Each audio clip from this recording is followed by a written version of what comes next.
Let's begin with a hard truth. You teach people how to treat you, by what you tolerate, by what you allow, by what you keep silent about. Carl Jung once said, "What you resist not only persists, but will grow in size." And often, we resist the most difficult truth of all. Some people will never see your worth unless you stop offering it for free. So what do you do when you're not being valued? This isn't about revenge. It's about self-respect. Let's go deep. 7 powerful psychological shifts that change everything. Stop explaining yourself. People who truly value you don't need endless explanations. If someone constantly misinterprets you, twists your words, or makes you feel like you're always too much or not enough, stop justifying your existence. Your energy is sacred. Stop trying to be understood by those committed to misunderstanding you. Withdraw your availability. Jung taught that the unconscious drives our behaviors until we make it conscious. So ask yourself, why do I keep showing up for someone who doesn't show up for me? Is it loyalty? Fear? Habit? A wound? Withdraw your energy without drama, not to punish, but to see clearly. Distance reveals truth. Replace reaction with observation. Instead of getting angry, get quiet. People who don't value you expect a reaction. That's how they stay in control. Silence is not weakness. It's clarity. It's power. Don't beg, don't chase, don't perform. Observe and choose wisely. Set the boundary and keep it. Many people are not used to you having boundaries, especially if they've benefited from you not having any. Expect pushback, expect guilt-tripping, expect manipulation, and stay firm anyway. Boundaries are not walls. They are doors with locks. And you decide who gets the key. Remember, rejection is redirection. If someone doesn't see your value, let them go. Don't try to convince someone of your worth. Don't try to fix the connection. The right people don't need convincing. Jung believed that every encounter, even painful ones, serve our individuation, our becoming. Sometimes losing someone is exactly what brings you back to yourself. Stop romanticizing potential. People don't love you the way you treat them. They love you the way they're capable of loving. You can't build a future on potential. If someone constantly devalues your presence, stop writing a fantasy version of them in your mind. See who they really are, not who they could be. Shift from seeking to choosing. The moment you stop seeking validation from those who don't value you is the moment your self-worth becomes unshakable. You don't need everyone to like you. You don't need constant attention. You need truth. You need alignment. You need peace. Start choosing people who feel like clarity, not confusion. And here's the final truth. Sometimes the most radical act of self-love is walking away, quietly, unapologetically, from those who never truly saw you. You are not too much. You are not too emotional. You are not too deep. You are just in the wrong room. Jung taught us, the privilege of a lifetime is to become who you truly are. Don't waste that privilege trying to shrink for someone else. Choose you. Choose peace. Choose respect, even if it means walking alone for a while. Because in that silence, something sacred happens. You meet yourself fully, honestly, powerfully. And from that place, you never settle for less again. And once you truly let go, a quiet kind of clarity takes its place. The weight you've been carrying, emotional labor, over-explaining, compensating for other people's indifference, begins to lift. Where there used to be confusion, now there's perspective. Moments you once brushed aside now reveal what they truly were. subtle dismissals, unspoken power games, patterns of being taken for granted.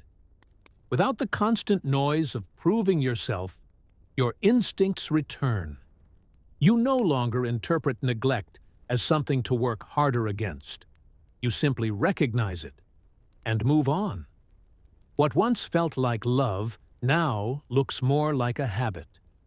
And you start to understand that emotional closeness isn't measured by proximity, but by mutual presence. Sometimes, walking away is the loudest truth you can speak, not out of anger, but out of self-respect. Carl Jung once said, "What you resist not only persists, but will grow in size." So instead of resisting the discomfort of being undervalued, you learn to face it, not to change the other, but to see yourself more clearly. You start to ask better questions. Why have I tolerated this? What part of me thought this was all I could get? What have I been afraid to lose? That was already costing me my peace. These are not easy questions, but they are freeing ones. Because when you ask them honestly, a shift happens. You begin to anchor your worth in something unshakable, your own awareness, your own truth. This doesn't make you cold. It makes you clear. You stop negotiating your value in spaces that require you to shrink. You stop handing out explanations to those committed to misunderstanding you. You stop hoping someone will change, and instead choose to change the story you're telling yourself. Boundaries aren't walls. They're doors you decide who gets to walk through. And once you start honoring those doors, the people who truly see you find their way in, and those who only loved the version of you that expected less naturally drift away. There is grief in this. Let's not pretend otherwise. You may miss them. You may miss the idea of them. But over time, the ache is replaced by something better. Peace. Peace doesn't always feel like fireworks. Sometimes it's just a quiet evening where you feel safe inside your own skin. You are no longer trying to be chosen. You've already chosen yourself.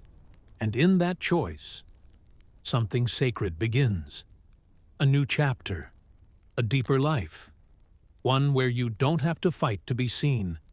You simply surround yourself with those who can. Not because you've become harder, but because you've finally remembered. You were never too much. You were simply around people who didn't know how to hold your depth. Now you do. And that changes everything. But even after you've walked away, something else begins. A quieter, more subtle healing. The kind that doesn't shout. The kind that whispers to you in the spaces you used to fill with noise. Overthinking, explaining, waiting. Now you begin listening to something deeper. Your own intuition. The need for external validation starts to dissolve. Not because you've stopped caring, but because you've stopped outsourcing your worth. You're no longer waiting for someone to mirror your value back to you in order to believe it's real. Carl Jung said, "Your vision will become clear only when you look into your heart. Who looks outside dreams.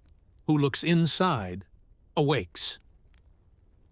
And that awakening, it's not always dramatic. Sometimes it looks like leaving a message unanswered.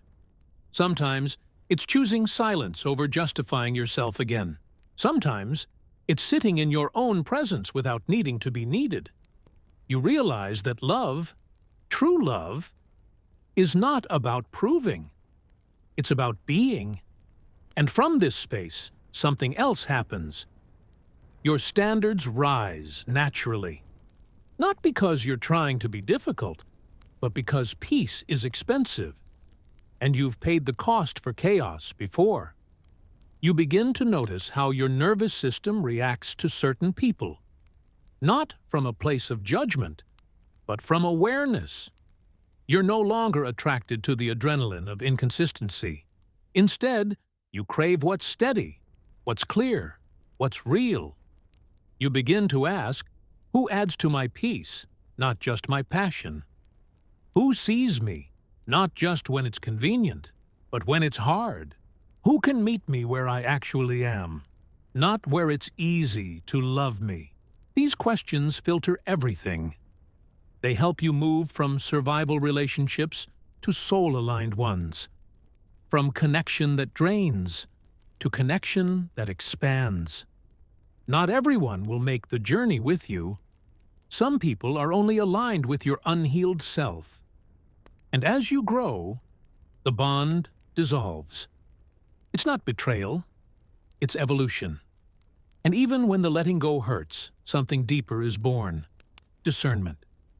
Discernment is not fear. It's wisdom with boundaries. It says, I love myself too much to stay where I am not met. I care too deeply to keep teaching someone how to treat me. And suddenly, what used to pull you back, the unfinished conversations, the invisible hope, the fantasy of potential, no longer has power over you.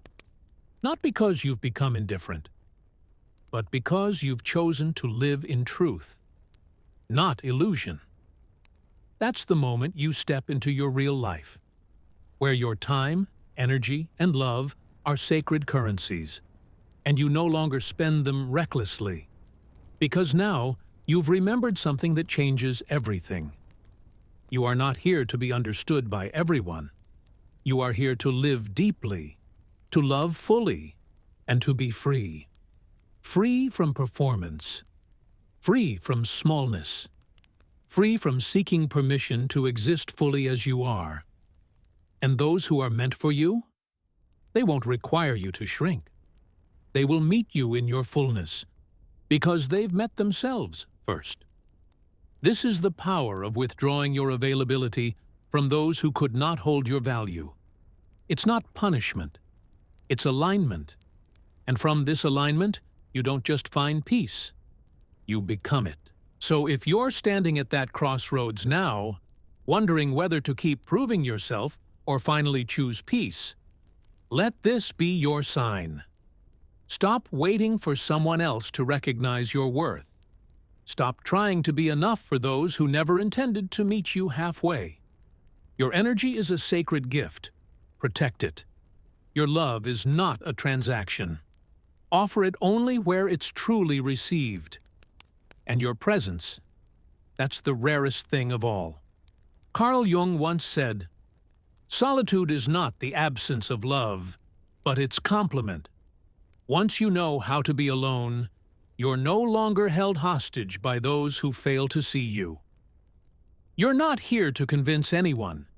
You're here to become someone you deeply respect. That's when everything truly changes. See you in the next video.